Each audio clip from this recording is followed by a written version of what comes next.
welcome back to my channel. I'm Meredith and I'm so glad you're hanging out with me today. We are going to be talking about ingredients and specifically ingredients in your skincare.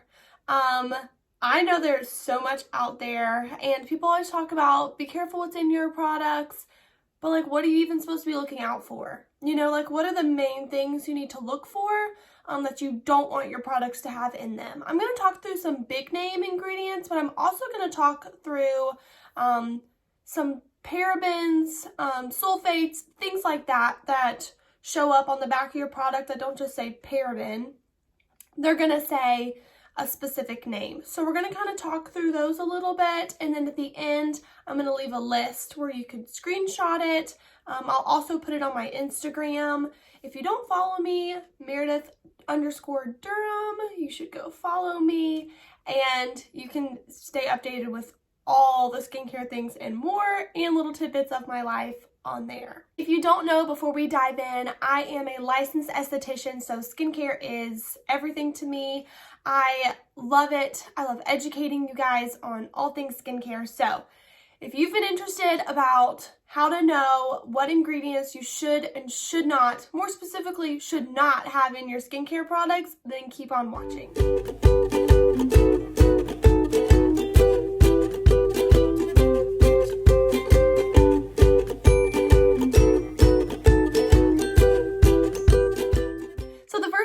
Jump into today is alpha hydroxy acids, also known as AHAs. And maybe you've heard of those. If you haven't, the more general names for those specific acids are glycolic, mandelic, and lactic. Those are kind of the main ones, and you've probably heard of those before. So I'm going to kind of talk through those three acids because they're big ingredients in skincare these days and kind of just let you know what they actually do.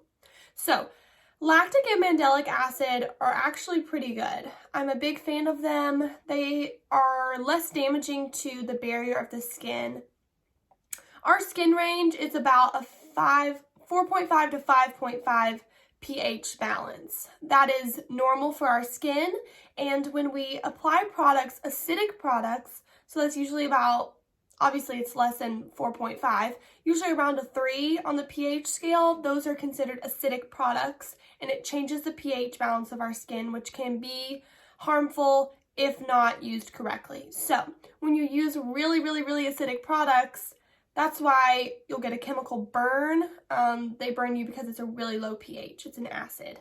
So you probably know all of that from high school and doing chemistry classes, but in the skincare world, anything less than a 3 is considered really acidic on the skin. And lactic and mandelic acid are two that are used pretty regularly in skincare. I know a good cleanser that I love is by Circadia, which is the skincare brand that I know and love and use on my clients, and it's called Amendola Milk Cleanser. And because it's a milk cleanser, it has that natural lactic and mandelic acid in there from the milk and causes a good gentle exfoliation without causing any irritation or inflammation on the skin. So there's great ways to use those two alpha hydroxy acids, but when we get to glycolic acid, that is the most acidic and can be the most detrimental to the skin. But it's used the most because it's causing enough damage to the skin when you put that acid on your skin. It's causing enough inflammation to plump up those fine lines and help with pigmentation, darkness, tone, and texture. So it goes in and it tries to repair the damage that you've just caused, and that's what causes inflammation. Inflammation isn't a bad thing. When you twist your ankle swells up. The swelling isn't the damage, it's the damage to your ankle, and so the swelling is just your body bringing all of the little army men down there to fix the damage. It's your body's natural healing response is inflammation. So when you cause damage to the skin like that, it causes inflammation, which we call plumping in the skincare world, which is absolutely crazy. But if we can cause a instant plumping effect, then we've caused enough damage to cause plumping to then make you think that, wow, my crow's feet look so much better. Wow, my forehead looks so much better. When realistically, you haven't fixed really the problem. You've just caused enough damage to cause inflammation to then make it seem like you're doing something. Does that make sense? So it's not necessarily causing you drastic damage to the skin. With overuse of glycolic acid, like daily use, what can happen is it's causing a lot of damage to that epidermis, that stratum corneum, which is that very, very tippy top layer of the skin, which we call our dead skin cells that we try to exfoliate so often. And when you take that off too much, what's happening is you're causing a lot of sun to come onto your skin. A lot of UV rays can get way deeper when we've used that glycolic acid to speed up that exfoliation. And so if you're not using a really good sunscreen day and night even, you can see some pretty long-term damage. Does that make sense? So you're causing a lot of instant results with a lot of long-term damage. So to me, it just doesn't seem worth it in my own life. And I don't have any products that have glycolic acid. I don't use it. I don't recommend it at all, ever. So if you're going to use an acid on your skin to help with anything, I would suggest a lactic or mandelic acid. Next up, we're going to talk about retinoic acid. You've probably heard about retinols, retinoids, all of those things. Maybe you even use one yourself. And that came into the beauty industry about 30 years ago. But now it is the most prescribed skin prescription in the world. Just about everyone uses one. It has become so widely used and widely known. And it came in about 30 years ago when they saw that fibroblasts in our skin used retinoic acid to create collagen and elastin. And we were like, whoa, well, if we can make retinoic acid and put it on our skin, then we're helping our body to create collagen and elastin. So that's kind of why people use retinoic acid. Because I know a lot of people are like, well, everyone uses it, but what is it good for? But that's generally what they came to the conclusion of, and that's why it's so widely used today. But something maybe a lot of people don't know is retinoic acid is not actually stored in the skin.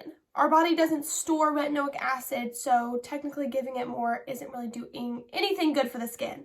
So when our body sees that it needs to make more collagen and elastin, it actually creates retinoic acid. It's very precise because retinoic acid can be very toxic to the skin, which is why it doesn't keep it around. Our body is so beautifully created that it knows what it's doing. So it doesn't even store it. It just creates a retinoic acid molecule when it needs it. So when your body needs it, it will create it. So putting more on the skin actually creates this process where your body doesn't know really why all of that is there, because it shouldn't be there. It actually changes your skin makeup, and your skin is like, whoa, we gotta get things moving. We gotta turn over faster. We gotta get the skin back to where it needs to be. We gotta get it balanced again. So when you cause your skin to do that, that's why when people use retinoic acids on their skin, they say, wow, that made me so dry and flaky, but it took away my blackheads, or it took away my acne, because it's making that turnover rate go so quickly that it's pushing all of that out of the skin really fast.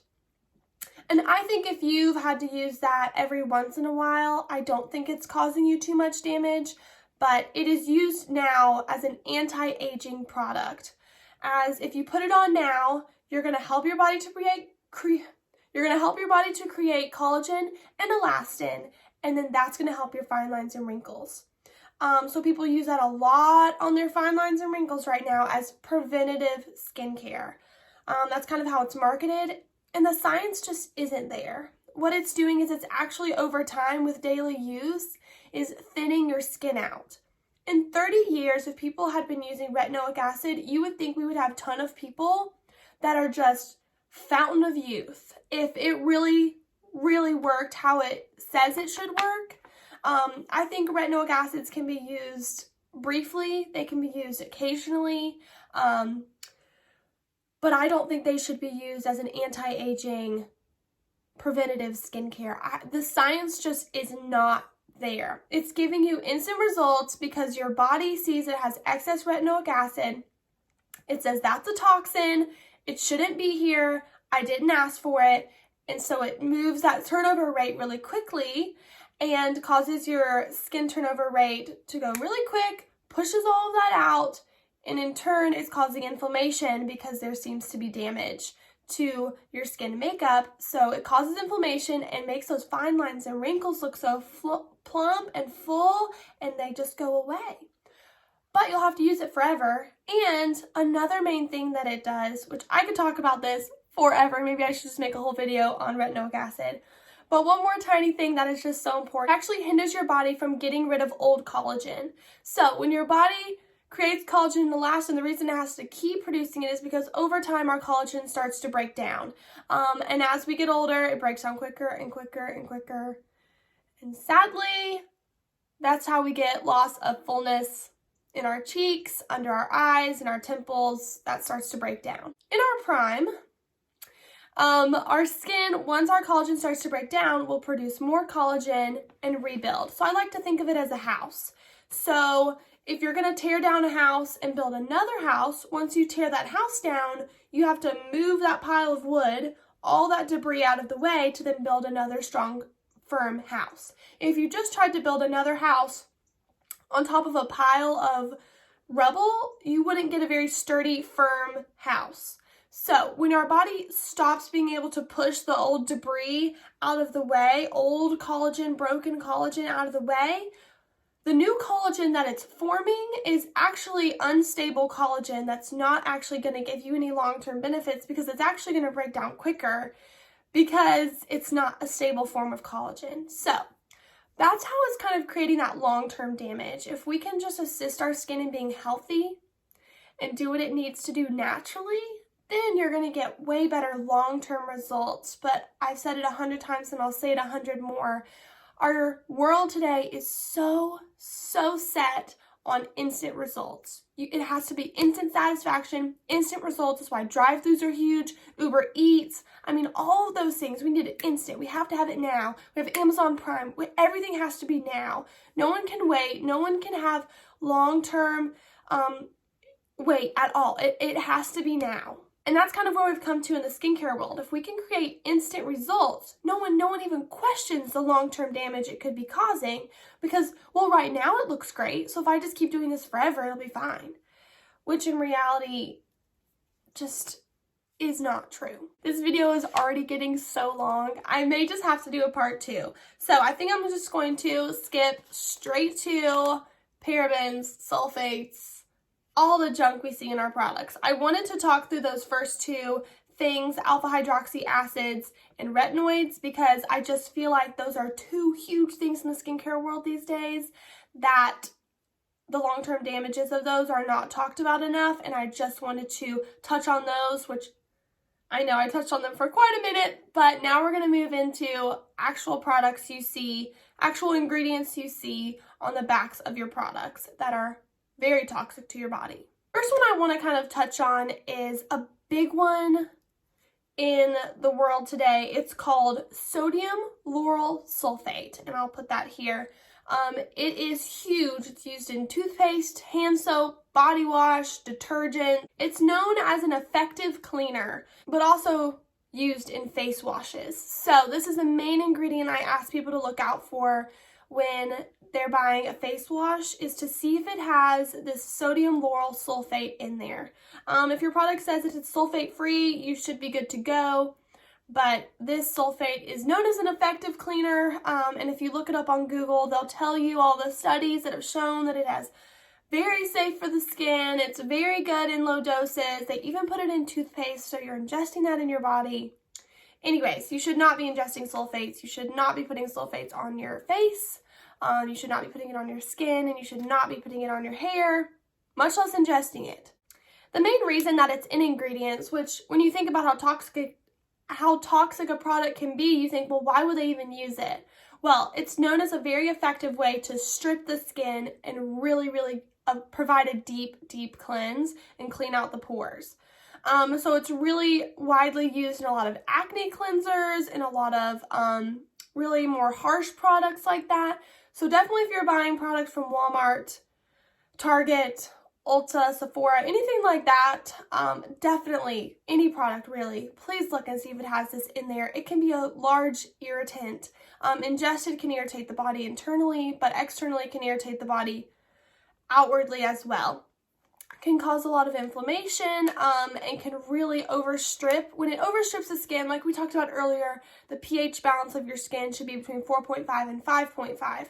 And when we overstrip, we cause that to go downhill very quickly. And when we bring our skin into a bad pH level, we cause a world of damage. So that's a whole nother video on a whole nother topic, but just know that we don't want to overstrip the skin. There's an effective way to get a good cleanse without overstripping the skin, and this product does not help us out at all. So if you see that in a product, please steer clear. And when it comes to parabens, that's a little bit about sulfates. That's just kind of like the main sulfate that's in skincare that I wanted to touch on. There's hundreds and hundreds more, but now let's move on to parabens. Here are the top 3 parabens that I see in skincare products today that are the most detrimental to the skin. If you see these parabens in your products, please do not buy them. They are not helping you out at all. These are known as preservatives, so they keep the shelf life really strong on products, just help them to last longer, which is ridiculous when they're causing such damage to the skin. Why would you put it in a product? But again, that's America for you. When you're looking for these on the back of a bottle, they're most likely at the very bottom. So like I've said in previous videos, the top 5 ingredients on the list, they go from most active to least active in the ingredient list on the back of your bottle. So if you look, the top 5 ingredients, those will be the most active, and then the ones at the very bottom are the least active. But that's where they had the sulfates, the parabens. They put in just enough to preserve the product, but maybe they think they'll get it past you. So when you're looking on your bottle, look towards the bottom half of the ingredient list, and that's usually where you'll see those parabens. The main things with parabens is, I'm not saying that they cause breast cancer, but they have found in breast cancer tissue parabens, specifically some of those. So putting those on your body, they're absorbing into your body and can cause long-term damage. And I'm just of the belief that if I can do anything to help my body out in any way, shape, or form, I want to. There's so much out there in the world today. Our world is so toxic, and those products, those ingredients are not helping at all. The FDA has done tons of studies and show that the tiny amount that they put in cosmetic products isn't enough to pose a serious risk on the body, but with how much is in a ton of products, the buildup of that in the body at all, because there's so many sulfates in your shampoos, your hair dyes, your makeup, your skincare, your lotion, your deodorant. So many products have parabens in them, and that buildup. So it might not be enough in just one skincare product, but when you think about the fact that it's in so many things, and then you're ingesting and absorbing so much, so maybe within one product it's not going to be so harmful. If they have literally found that in breast cancer tissue, it's just one way I want to protect my body, and that's just my opinion. Another thing that you'll see in skincare a lot of time is glycols. These will show up like this in your products. This is usually the main names for them. The worst one of all of those is the Propylene Glycol. That is the worst offender of them all. When you're looking in your skincare, please make sure that this ingredient is not in your skincare. It can really overstrip the skin, cause sun sensitivity, can cause free radical damage, which is what causes aging to the skin. And when you overstrip like that and you're not wearing any sun protection, you should be wearing sun protection every day, but when you're not wearing it, especially when you're using these really harsh products that I'm talking about, harsh ingredients on your skin, it can overstrip, cause a lot of sun damage, which increases your risk of skin cancer and can increase your risk of aging prematurely. Alrighty guys, I hope that was helpful. I'm going to include at the end of this video a photo of the list of things to look out for on your products. There's so many more I could talk about, but I wanted to talk about some of the main ones that I've been seeing circulate around in the skincare world these days. And I just want to educate y'all, because those look like crazy words and you would literally never know unless you Googled every single ingredient on the back of your product list, which ones are good and which ones are bad. And even then, sometimes they still tell you they're good for you, which blows my mind when these are actually toxic products, and some of them are really high in estrogen, which we know that lots of cancers rely on high estrogen levels, which feed that cancer. So there's just not enough good. The product doesn't do enough good for me to justify using a product that could be causing my body a lot of harm. And there's so many pesticides and chemicals that I'm ingesting in my body with the food that we eat these days, which I haven't even gotten into that can of worms yet. But I'm just talking about the ingredients that are on the back of your products in your bathroom right now. So I just want you guys to feel educated, to best look at your products so that you can make the healthiest, best decision for you in your skincare journey. So when you're looking out and buying skincare products, I just want to educate you guys to know what to look for, to not get bamboozled by the FDA and the skincare world on what's safe and healthy for your skin. There are hundreds and hundreds and hundreds of ingredients that are banned in every other country but America. Why? Because other countries understand the toxicity level of products on the body and how that affects the organs. And we didn't even get into steroids or Accutane or antibiotics. There's so many things I could talk about, and I'm definitely going to dive into those. I want to do maybe a whole video on steroids and Accutane and antibiotics and just the Western medicine world of acne and what people are using and why I choose the holistic way of doing things. But for today, I hope this list helped you a little bit when moving with products and deciding what you want to use. The skincare line that I use is called Circadia. It is a very clean line that mixes good chemistry because we are made up of molecules and atoms and all the things. So we need some chemistry, but we need a holistic approach at the same time. So it has a great mix of the two things, and I really, really, really love their line. And that is what I sell at my spots, what I use on my clients. It's what I use on myself. It's what I feel safe using. It's what my mom uses, my sister uses. But if you guys need any help with ingredients, this definitely, like I said, was not a complete list of all the harmful ingredients. These are just the ones that I've seen used most in the skincare world today, and I just wanted to touch on a couple of them that I find to be really toxic to the body that I would not use on myself. I would not let my nieces use those products, and I most certainly don't want you to use them either. So I hope this was helpful.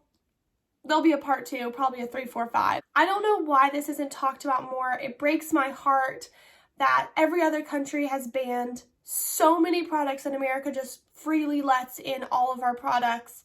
And you wouldn't think that they would sneak it into our skincare, our toothpaste, our hand soap, our detergent, our lotions. Oh, but they do because it's cheaper and causes instant satisfaction because America cannot wait.